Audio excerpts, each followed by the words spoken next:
corps du Christ, il n'y a pas de chômeurs. Dieu te prend d'une certaine profession et il te donne une autre profession. Je ne suis pas en train de parler que pour que tu sois certifié que oui, tu es pro dans l'œuvre de Dieu, il faut que tu te tiennes devant l'assemblée pour prêcher. Bien-aimé, non. Il y a beaucoup de services qui attendent des serviteurs dans la maison de Dieu. Et certainement, il y a une place pour toi. Il y a une profession pour toi dans cette église. Alléluia. Et la Bible dit aussitôt, ils ont laissé ce qu'ils faisaient. Et ils ont commencé à suivre qui? Jésus. Il n'y a pas que celui-là. On avance. Matthieu chapitre 4 et chapitre 9, verset 9. Là, on va voir, c'est l'appel de celui-même qu'on appelle Matthieu.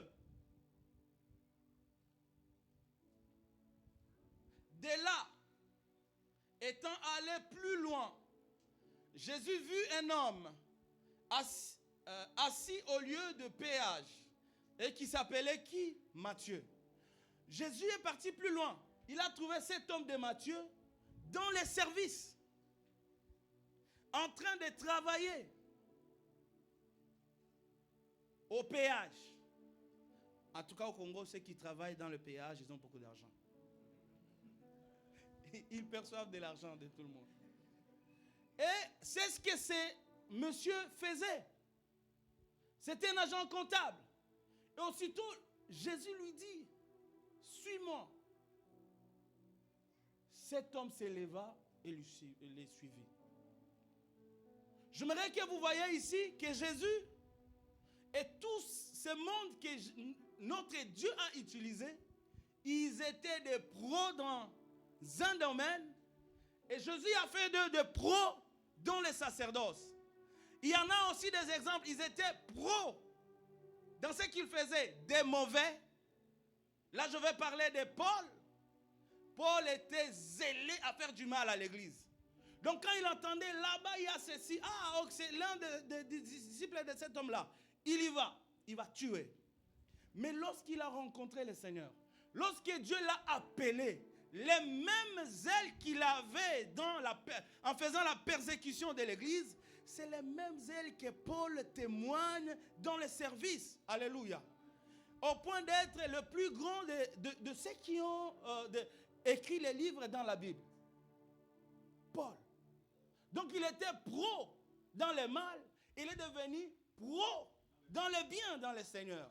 Je veux dire par là que tu peux être pro dans le péché. Lorsque Jésus vient te sauver dans ton péché là, c'est pour que tu deviennes pro dans autre chose, dans l'église. Alléluia. Il n'y a pas de place pour les timides, non. Il n'y a pas d'espace pour non. Moi, je veux juste écouter. Bien-aimé, si tu es là seulement pour écouter, bon, j'allais dire malheur à toi, mais fais gaffe.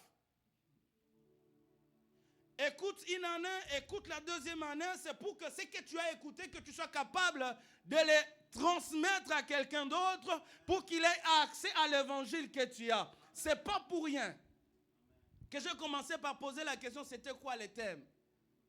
J'aurais pu aller plus loin dans le message du pasteur.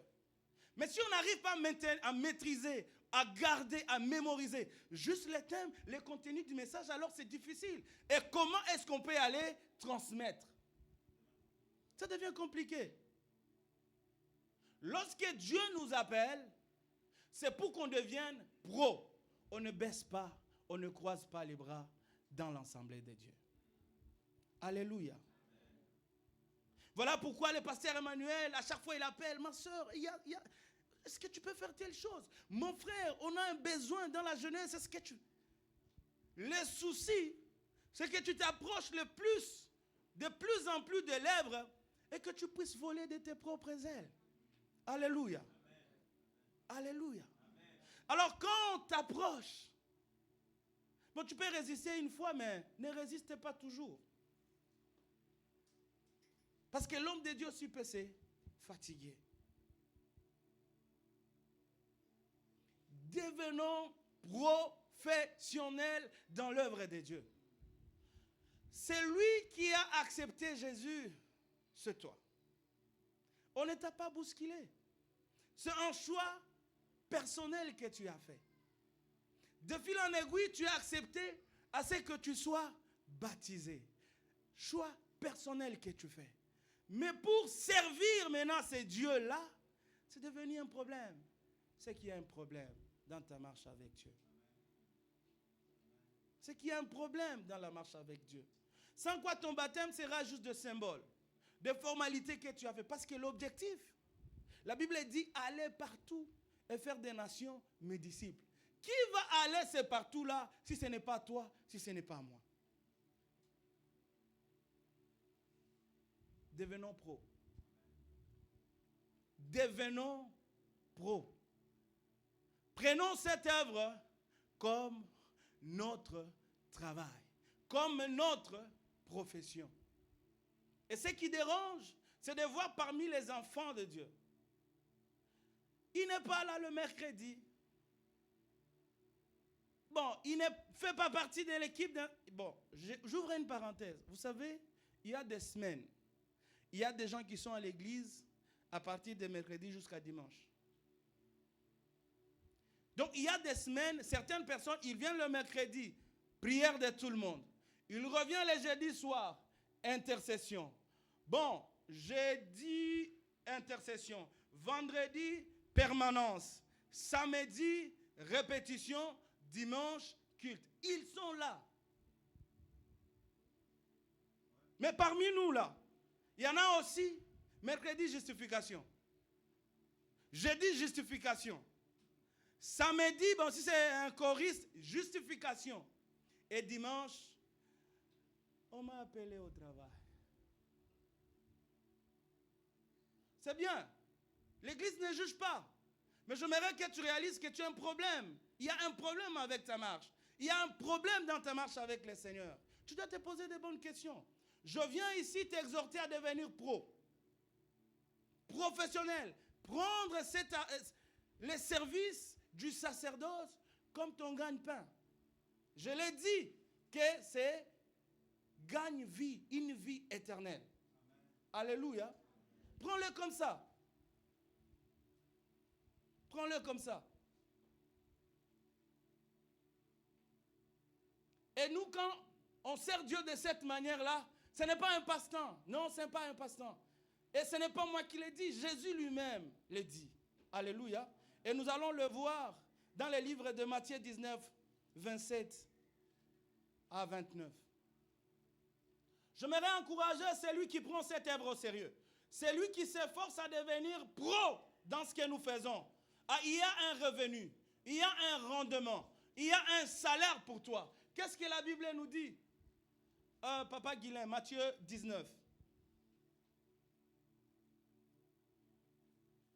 La Bible dit, Pierre prenant alors la parole. Vous allez aussi préparer Marc 10, 28. Pierre prenant la parole, lui dit, voici, nous avons tout quitté. Tu m'as trouvé pêcheur. Tu m'as demandé de laisser la pêche. Et maintenant, je te suis. Tu m'as promis de devenir pêcheur d'hommes. Je suis avec toi. Qu'en sera-t-il pour nous? Qu'est-ce que nous allons gagner? La question est légitime, n'est-ce pas? On a tout laissé et on te suit. Mais pourquoi nous te suivons? Qu'est-ce qu'on va gagner? Jésus dit, je vous l'ai dit en vérité, quand le Fils de l'homme au renouvellement de toutes choses sera assis sur le trône de sa gloire, vous qui m'avez suivi, vous serez de même assis sur les 12 trônes et vous jugerez les 12 tribus d'Israël. Ah là, quelqu'un pourra me dire, oui, pasteur, c'est juste pour les 12 là. C'est bien beau. Papa Guilain, on peut avancer. Ah, et quiconque, donc toi et moi on est dans les quiconques, et quiconque aura quitté à cause de mon nom, ses frères, ou ses sœurs, ou son père, ou sa mère, ou sa femme, ou ses enfants, ou ses terres, ou ses maisons, recevra les centuples et héritera la vie éternelle. Alléluia. Mais est-ce qu'on peut acclamer pour la parole du Seigneur?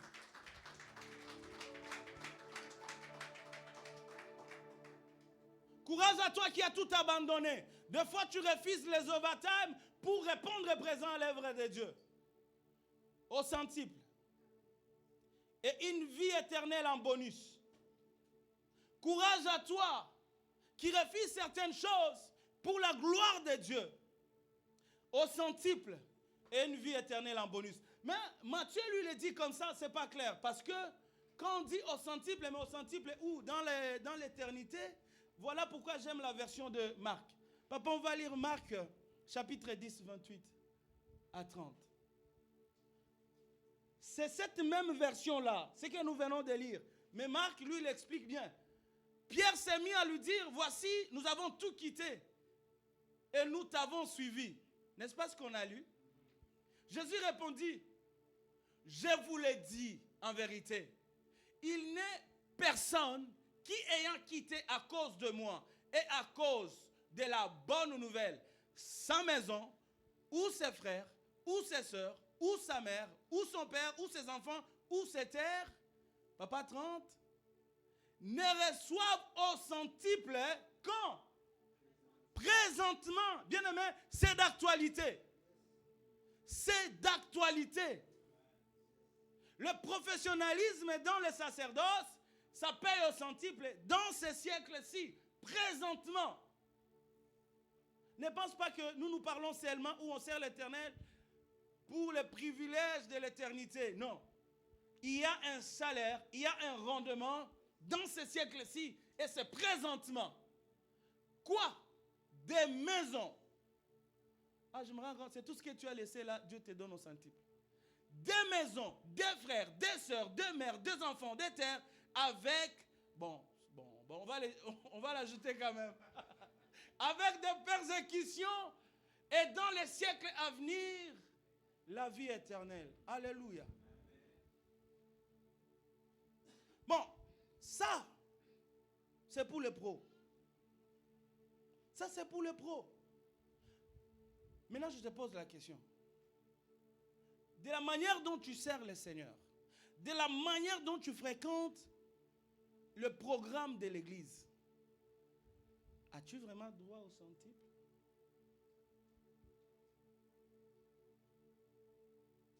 Est-ce que tu as vraiment accès? La Bible dit, je suis avec vous lorsque vous êtes avec moi. Ça fait peur, bien-aimé. Je ne te pose pas ces questions pour te faire peur, mais c'est la parole. Dieu est avec toi lorsque tu es avec lui. Et ça, c'est pour ceux qui abandonnent des choses. C'est pour ceux qui délaissent les choses.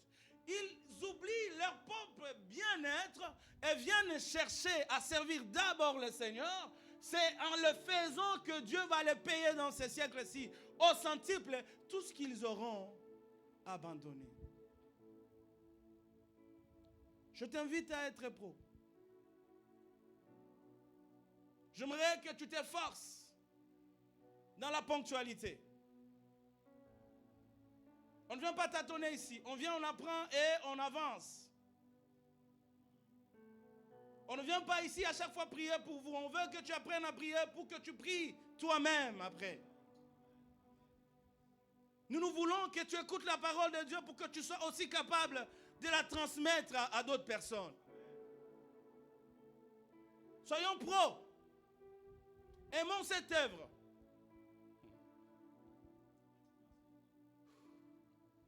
Soyons sérieux avec ça, bien-aimés. Soyons sérieux avec ça. Nous avons tous des priorités autres que l'œuvre de Dieu. Nos priorités, c'est je vais d'abord trouver du travail, c'est bon. Tu trouves le travail, tu commences à carburer au maximum pour que tu trouves une promotion. Tu trouves la promotion, c'est devenu un problème. Oh, le salaire ne suit pas. Il n'y a que Dieu qui peut donner satisfaction à ce que tu fais. Il n'y a que Dieu qui peut donner satisfaction à tes occupations. Mais il va falloir que tu sois à ses pieds. Et être à ses pieds, c'est au service, bien-aimé. Un jour, un disciple dit à Jésus, Seigneur, permets-moi d'aller enterrer mon père. Enterrer son père décédé, n'est-ce pas louable? N'est-ce pas noble? Et c'est mauvais? C'est bien. Mais la chose qui m'impacte et qui m'a étonné, c'est que Jésus lui répond, laissez les morts enterrer leurs morts. À cet instant-là, la priorité du disciple, c'était enterrer son père. Mais la priorité de Jésus, c'était qu'on aille au service. C'est quoi ta priorité, bien-aimé? C'est quoi tes priorités? C'est quoi tes priorités? Prends ça au sérieux. Servons Dieu sérieusement, d'une manière professionnelle, et la réputation de l'Église au Canada changera. La réputation de l'Église au Canada changera. Elle ne va pas changer avec des amateurs. Ça va changer avec des professionnels, des gens qui prennent à cœur ce service, des gens qui prennent à cœur à défendre cette œuvre. Je t'invite. C'est un appel au service. C'est un appel au service. Il n'y a pas dit tantôt plus tôt. Que ton oui soit oui et que ton non soit non. Alléluia. Je vais terminer en donnant ces versets. C'est Apocalypse 13, 14 à 16. Je bénis Dieu pour maman Vanessa. C'est comme si elle m'a précédé dans mon message. Elle dit la tièdeté. Être tiède, Dieu va te vomir. Vous savez, papa, on va lire Apocalypse.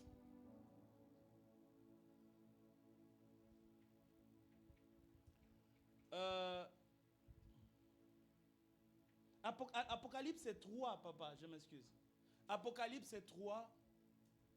Oui, 14. 14 à 16. La Bible dit, écrit à l'ange de l'église de Laodicée. Voici ce que tu dis, voici ce que dit l'Amen, le témoin fidèle et véritable, les commencements de la création de Dieu. Je connais tes œuvres. Je sais que tu n'es ni froid ni bouillant. Puisses-tu être froid ou bouillant? Donc tu n'es ni chaud ni froid. Maintenant Dieu, lui, il te donne la possibilité, ne sois pas les deux. Soit très froid, soit tu es chaud. Mais le problème c'est quoi? On termine, papa? Oui. Ainsi, parce que tu es tiède et que tu n'es ni froid ni bouillant, je te vomirai de ma bouche. Quel malheur. Il y en a nombreux parmi nous, on est tiède. Hein? On est dedans comme si on n'est pas là. On n'est pas là comme si on est là. On ne sait plus comment se comporter avec toi. Quand ça arrange ton temps, tu viens. Quand le temps ne t'arrange pas et que l'église en a besoin, ah non, je ne suis pas là. Bien-aimé, Dieu va te vomir. Et quand Dieu te vomit, mais c'est pour aller se réfugier auprès de qui?